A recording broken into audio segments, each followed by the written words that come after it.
Hi friends, ಎಲ್ರಿಗೂ ನಮಸ್ಕಾರ. ಇಲ್ಲಿ ನಾನು ತೋರಿಸ್ತಾರಂಥ ರೆಸಿಪಿ ಬಂದು ಹುಳಿ ಕಡಲೆಕಾಳು ಗೊಜ್ಜು. ಸಾಮಾನ್ಯವಾಗಿ ಹಬ್ಬಗಳ ಟೈಮಲ್ಲಿ ಹೆಚ್ಚಿಗೆ ನಾವು ಮಾಡುವಂಥ ರೆಸಿಪಿ ಇದು.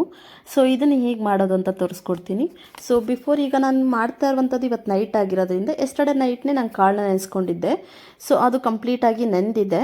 ಈಗ ನಾನು ಒಂದು ಕುಕ್ಕರ್ ತೊಗೊಂಡು ಅದರಲ್ಲಿ ಕಡಲೆಕಾಳು, ನೀರು, ಉಪ್ಪು ಹಾಕಿ ಒಂದು ವಿಸಿಲ್ ಕೂಗಿಸ್ತಾ ಇದ್ದೀನಿ. ಓಕೆನಾ.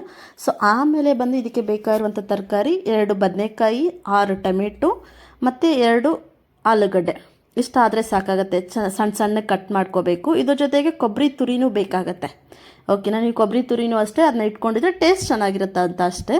ಸೊ ಈಗ ನೋಡಿ, ಒಂದು ವಿಸಿಲ್ ಕಂಪ್ಲೀಟ್ ಆಗಿದೆ. ನಾನು ಅದನ್ನ ತೋರಿಸ್ತಾ ಇದ್ದೀನಿ ನಿಮಗೆ. ಆ ಪ್ರಮಾಣದಲ್ಲಿದ್ದರೆ ಸಾಕಾಗತ್ತೆ. ಈಗ ಅದೇ ಕುಕ್ಕರ್ಗೆ ನಾನು ಸ್ವಲ್ಪ ಎಣ್ಣೆ ಮತ್ತು ಸಾಸಿವೆ,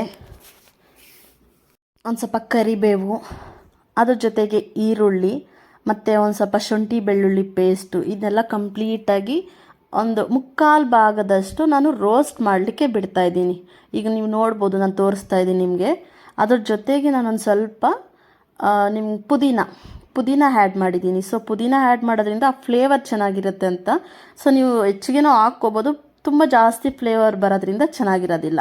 ಸೊ 3/4 ಭಾಗದಷ್ಟು ಅದು ಬಂದಿದ್ದಾದಮೇಲೆ ನಾವು ಕಟ್ ಮಾಡ್ಕೊಂಡಿರೋಂಥ ಫಸ್ಟು ಟೊಮೆಟೊ ಹಾಕ್ಕೋಬೇಕು. ಒಂದು ಸ್ವಲ್ಪ ಟೊಮೆಟೊ ಹಾಕ್ಕೊಂಡು ಒಂದು ಸ್ವಲ್ಪ ಡೀಪ್ ಫ್ರೈ ಮಾಡಿದಾಗ ಅದ್ರದ್ದು ಹುಳಿ ಎಲ್ಲ ಇಳಿಯುತ್ತಲ್ಲ, ಆವಾಗ ಒಂದು ಸ್ವಲ್ಪ ಟೇಸ್ಟ್ ಹೆಚ್ಚಿಗೆ ಕೊಡುತ್ತೆ. ಆಮೇಲೆ ನಾವು ಕಟ್ ಮಾಡಿರುವಂಥ ತರಕಾರಿಗಳು ಮತ್ತು ಕೊಬ್ಬರಿ ತುರಿ, ಕಾಳು ಎಲ್ಲವನ್ನು ಹಾಕ್ಕೊಂಡು ಮಿಕ್ಸ್ ಮಾಡಿಬಿಡ್ಬೇಕು. ಕಂಪ್ಲೀಟ್ ಮಿಕ್ಸ್ ಮಾಡಿಕೊಂಡು ಅದೊಂದು ಸ್ವಲ್ಪ ಕುದಿ ಬರೋ ತನಕ ನಾವೇನು ವಿಸಿಲ್ನ ಕುಕ್ಕರ್ ಮುಚ್ಚಳನ ಕ್ಲೋಸ್ ಮಾಡೋದೆಲ್ಲ ಏನು ಬೇಕಾಗಿರೋದಿಲ್ಲ.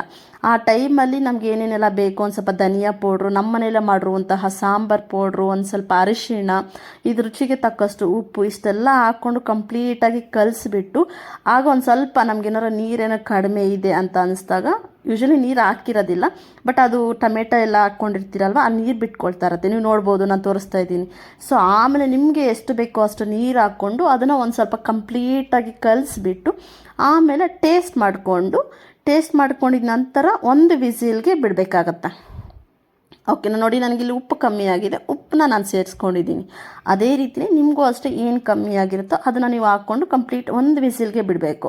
ಸೊ ಮತ್ತೆ ಒಂದು ವಿಸಿಲ್ ಬಂದಾದಮೇಲೆ ನೋಡಿ, ಈಗ ನಾನು ತೋರಿಸ್ತಾ ಇದ್ದೀನಲ್ಲ, ಈ ಥರ ಇರುತ್ತೆ. ಅದನ್ನ ನೀವು ಟೇಸ್ಟ್ ಮಾಡಿದಾಗ ಪರ್ಫೆಕ್ಟಾಗಿರುತ್ತೆ. ನಾನು ಹೇಳೋದಲ್ಲ ಇದು, ನೀವೇ ಮನೇಲಿ ಮಾಡ್ಕೊಂಡು ತಿಂದರೆ ಇನ್ನೂ ಮಾಡ್ಕೊಂಡು ತಿಂತಾನೇ ಇರಬೇಕು ಅನಿಸುತ್ತೆ, ಆ ಥರ ಚೆನ್ನಾಗಿರುತ್ತೆ. ಸೊ ನೀವು ಇದನ್ನ ಮನೇಲಿ ಮಾಡ್ಕೊಳ್ಳಿ, ಟೇಸ್ಟ್ ಮಾಡಿ ಯಾವ ಥರ ಇರುತ್ತೆ ಅಂತ ಹೇಳಿ ನನಗೆ ಕಮೆಂಟಲ್ಲಿ ತಿಳಿಸ್ಕೊಡಿ. ಸೊ ಇದನ್ನು ಯಾವ ಥರ ಏನೆಲ್ಲ ಇಂಗ್ರೀಡಿಯೆಂಟ್ಸ್ ಬೇಕು ಅಂತ ಹೇಳಿ ನಾನು ಕಂಪ್ಲೀಟಾಗಿ ನಿಮಗೆ ಡಿಸ್ಕ್ರಿಪ್ಷನಲ್ಲಿ ಮೆನ್ಷನ್ ಮಾಡಿರ್ತೀನಿ. ಓಕೆನಾ. ಇದನ್ನ ಟೇಸ್ಟ್ ಮಾಡಿ ಮನೆಯಲ್ಲಿ ಟ್ರೈ ಮಾಡಿ ನನಗೆ ರಿವ್ಯೂ